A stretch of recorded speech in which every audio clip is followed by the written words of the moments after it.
안녕하세요, 여러분. 지난 한 주간의 세계 경제 요약해보는 시간인데요. 오늘도 미국 얘기부터 시작하겠습니다. 이번 주에 미국 3월 CPI와 PPI가 나왔습니다.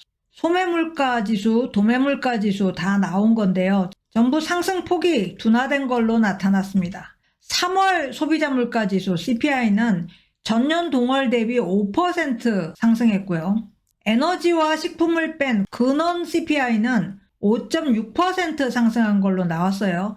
차트를 보면은 크로스가 만들어졌죠. 전체적인 헤드라인 CPI보다 근원 CPI의 상승률이 더 높게 나왔습니다. 좋은 크로스는 아니죠. 자, 3월 PPI, 생산자 물가지수 또는 도매 물가지수라고 부르는 PPI를 보면요. 전년 동월 대비 2.7% 상승했습니다. 그리고 PPI에서도 역시 에너지와 식품을 뺀 코아만 보면 3.4% 상승했습니다. 이쪽도 코아 쪽이 더 많이 상승했죠. 자, PPI가 중요한 이유는 CPI에 선행하는 지수이기 때문입니다. 그러니까 보통 PPI가 먼저 오르고 그 다음에 CPI가 오르는데, 자, 2021년에 인플레 시작될 때도 위에 있는 그래프가 PPI입니다. PPI가 더 급하게 오르고 있죠. 자, 왜 선행이냐? 생산자 물가라는 거는 생산자의 원가입니다. 원가가 오르면은 생산자는 자기의 이익을 좀 줄이거나 아니면 오른 것의 일부를 소비자에게 전가를 하게 되죠. 이 전가하는 부분이 소비자 물가 지수를 올립니다. CPI가 올라가는 거죠. 그래서 선행한다. 자, 미국 CPI의 정점은 작년 6월이었습니다. 9.1%까지 올랐죠. 그리고 내려가기 시작하는데 내려갈 때도 PPI가 선행하고 CPI는 후행합니다. 그래서 PPI가 이렇게 내려갔는데도 아직 CPI는 그만큼 못 내려갔다. 하지만 PPI가 내려가는 거 보니까 CPI도 곧 내려가겠네. 이런 추정이 가능하죠. 그러니까 이번 주에 발표된 물가지수, 소비자 물가지수하고 생산자 물가지수 둘 다 얼핏 보면 아주 반가운 수치가 나온 겁니다. 그래서 이 물가지수 발표될 때 환호하고 주가도 오르고 그랬습니다. 그런데 좀 보니까 그게 아닌 거예요. 좀 실망스러운 거예요. 왜 실망스러웠냐? 이유는 근원 물가지수가 소비자 물가지수든 생산자 물가지수든 둔화하는 속도가 기대했던 것보다 너무 느려요. 이런 식의 수치가 지금 몇 달째 반복되고 있는지 모르겠습니다. 그러니까 자세히 보니까 내용 별로 없다. 이렇게 돼서 주가에 큰 도움이 되지는 못했습니다. 그럼에도 불구하고 물가의 둔화세는 분명하죠. 하지만 이번에는 에너지 변수가 좀 걱정스럽다. 이 부분이 하나 더 끼어 들어왔어요. 3월에 3주차와 4주차는 은행 위기 때문에 에너지 가격이 많이 하락했는데 이게 산유국들이 석유 감산을 하면서 유가가 반등을 했죠. 이미 미국 주유소 휘발유 가격도 영향을 받았습니다. 3월에 갤런당 3달러 30센트 하던 가솔린 가격이 지금은 3달러 60센트로 올랐어요. 이게 당장 다음 달 CPI에 반영이 되겠죠. 이것도 좋은 소식은 아닌 거죠. 자, 주거비 얘기를 좀 해보면요. 주거비만 잡히면 CPI는 급락할 거다. 이런 얘기가 계속 나왔습니다. 그런데 이번에도 주거비는 별로 안 내렸어요. 전년 동월 대비 8.2% 올랐고요. 2월 대비해서는 0.6% 상승했습니다. 이 정도로 매달 오른다. 그러면 연율이 꽤 높아질 겁니다. 자, 이 주거비라는 건 도대체 언제 본격적으로 하락하기 시작할까? 주거비의 중요한 구성 요소는 크게 두 개입니다. 하나는 렌트, 임대료고요. 또 하나는 내가 내 소유의 집에 거주한다면 집값을 임대료로 환산해서 계산을 합니다. OER, Owners Equivalent Rent라고 하는데요. CPI가 나오자마자 또 다른 뉴스가 하나 나왔습니다. 3월 임대료가 실시간 데이터로 보니까 2020년 3월 이래 처음으로 하락했다라는 뉴스입니다. 이거는 CPI는 아닙니다. 그리고 OER을 뺀 순수 렌트만 갖고 계산을 한 겁니다. 전년 동월 대비 0.4% 하락했어요. 하락할 수밖에 없는 것이 전년 동월 2022년 3월에는 렌트가 18% 급등을 했기 때문에 기저효과가 나타나는 거죠. 만약에 이게 제대로 다음 달 CPI에 반영이 된다, 확신은 할 수 없습니다. 왜냐하면 OER이 어떻게 계산이 돼서 나올지 모르니까요. 그렇지만은 어쨌든 렌트가 오랜만에 실제로 하락을 했으니까 쉘터 상승 속도는 다음 달에 상당히 둔화될 수 있다라고 기대를 해볼 수 있겠습니다. 그렇지만 이런 기대에도 불구하고 전체적인 인플레는 그렇게 낙관할 수는 없습니다. 작년 6월 9.1%에서 이제 5%까지 하락했는데요. 9%에서 5%로 떨어지는 거하고 지금부터 연준의 목표치인 2%로 떨어지는 거하고 어느 게 더 어려울까요?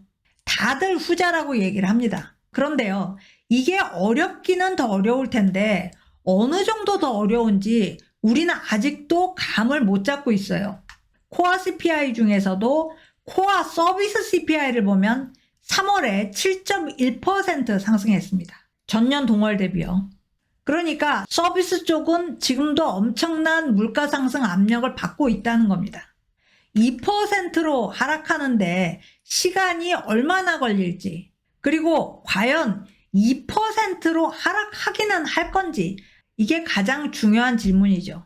지금 목표 금리를 올리자는 얘기가 계속 나오고 있는데 조만간 이 얘기가 공식적으로 논의되지 않을까 이렇게 생각을 해봅니다. 자, 이번 주에는 은행권의 현 상태가 뉴스가 되고 있습니다. 왜냐하면 지금 1분기 실적 발표 시즌입니다. 이번 주에는 대형 은행들이 발표를 했어요. JP모간, 시티그룹, 웰스파고 다들 실적 좋았습니다. 특히 JP모간은 작년 1분기 대비 이익이 50% 이상, 매출도 25% 넘게 급등했습니다. 매출 액수로는 은행 설립 이래 기록이었을 정도입니다. 우리가 진짜 궁금한 것은 다음 주에 발표되는 지역은행들의 실적입니다. 자, 지역은행들로서는 문제가 없을 수 없는 것이요. 3월 마지막 2주간 미국 은행들에서는 3천억 달러의 인출이 있었습니다. 그런데 이게 3월 2주간으로 국한된 건 아니고요. 이 인출 사태는 금리가 올라가면서 계속됐죠. 그래서 지난 1년간 은행에서 인출된 금액은 1조 달러 정도 될 거다라고 추정되고 있습니다. 그런데 이 돈이 어디 갔냐? 대부분 MMF로 가서 파킹돼 있고요. 아니면 안전한 초대형 은행으로 이동했습니다. 자, 그렇기 때문에 메가뱅크들은 실적이 좋아졌고 지역은행들은 반대로 그 손해를 감수하게 된 거죠. 그 상황이 다음 주 실적 발표에서 나타날 거라는 얘기입니다. 자, 그렇다면 은행 위기는 다 봉합된 건가? 이 질문을 한번 해볼 수 있겠죠. 그렇지 않은 것 같습니다. 자, 일단 한 가지 말씀드릴 수 있는 게 지금 내부자 대출이 문제가 되고 있습니다. 여기 내부자들은 은행 이사회의 이사들, 그리고 경영진, 또 주요 주주들입니다. 지역은행들이 금리 인상이 시작되기 직전에, 그러니까 2021년부터 이 인사이더들한테 대출을 갑자기 많이 해준 겁니다. 자, 지역은행들은 작년 1, 2, 3, 4분기 갑자기 이렇게 대출을 늘렸고요. 그래서 이 금액이 작년 연말에는 100억 달러에 육박하게 됩니다. 2021년에 비해서는 인사이더들에 대한 대출이 12% 증가해요. 10년 내에 최고치 기록합니다. 그런데요, 더 특이한 것은 지역은행 중에 3월 중순 이후부터 문제가 된다라고 소문에 휩싸였던 은행들의 내부자 대출이 특히 많이 증가했다는 겁니다. 실리콘밸리뱅크는 작년 4분기에 집중적으로 내부자들에게 대출을 해줬고요. 웨스턴 얼라이언스의 대출은 정말 눈에 확 들어옵니다. 퍼스트 리퍼블릭도 작년 한 해 내내 대출 액수가 엄청나게 증가했죠. 왜 갑작스럽게 대출을 했을까요? 아직은 모릅니다. 그런데 블룸버그는 말은 안 하지만 좀 냄새가 난다 이렇게 생각하는 것 같아요. 자, 은행이 인사이더들에게 대출하는 것은 그 자체로서는 적법합니다. 그런데 대출 조건이 외부자들과 동등해야 돼요. 이것을 연방 레귤레이션 5라고 부르는데 이 레귤레이션 5에 의하면 내부자에게 대출을 해줬을 경우 50만 달러 이상이면 공시를 해야 됩니다. 그런데 이 공시 내용 안에 누구에게 대출해줬냐, 또 어떤 조건으로 대출해줬냐, 이거는 들어갈 필요가 없어요. 그래서 블룸버그가 이 자료를 다 모아서 이번 주에 증권거래위원회에 제출을 했습니다. 그리고 블룸버그가 취재를 했는데 은행도 대출 조건에 대해서 함구하고 대출 받은 사람도 함구하고 있습니다. 이제 증권거래위원회가 조사를 해야 되는 거죠.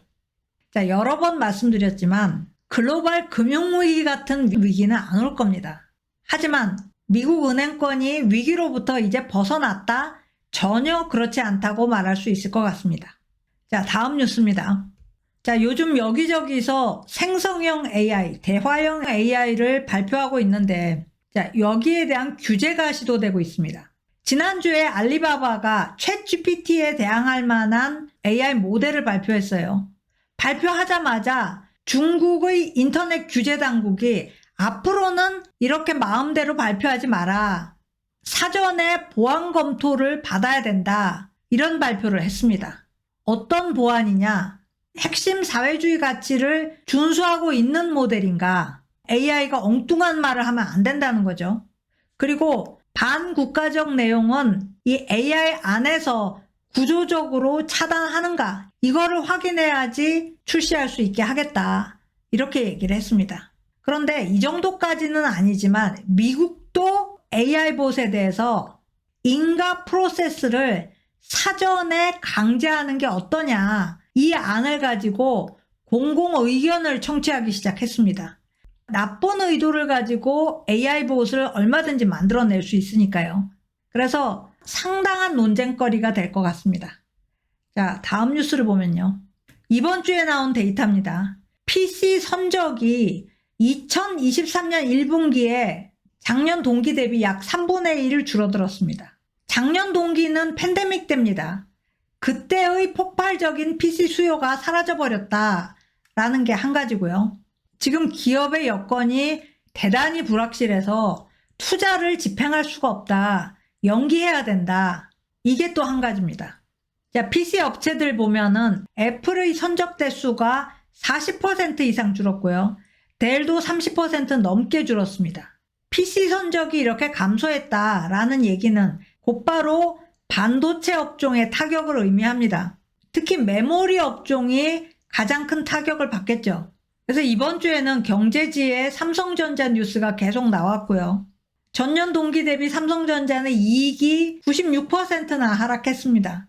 그러면서 메모리 감산 결정을 했습니다. 얼마나 감산하는지 정확한 수치는 제시 안 했지만 의미 있는 폭으로 감산하겠다. 이렇게 발표를 했습니다.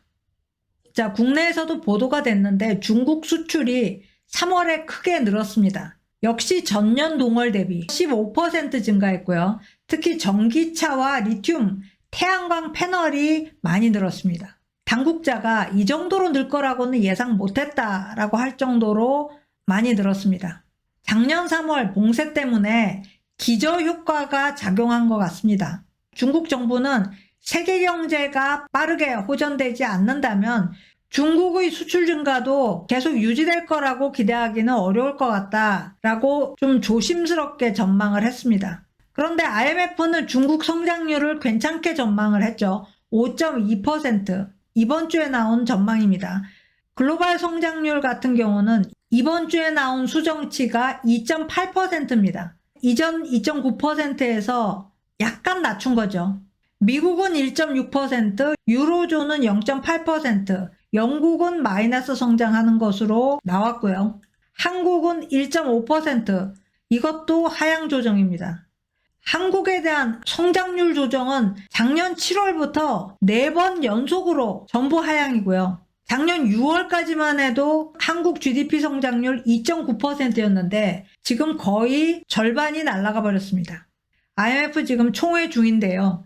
은행권 불안으로 세계 경제 가시성이 더 악화됐다. 안개가 더 짙어졌다. 이렇게 얘기를 하고 있고요. 좀 특이한 것은 투자자들이 금리가 하락할 것으로 섣불리 예단하고 그걸 가격에 반영하는 것은 위험하다. 이런 얘기를 했습니다. 작년에는 계속 금리 인상에 반대하는 주장을 했는데 올 들어서는 어쩔 수 없는 것으로 보고 오히려 금리 인하가 빨리 올 거라고 기대하지는 말아라. 이렇게 경고를 하고 있는 거죠. 자, 오늘 스캔 여기까지입니다. 고맙습니다.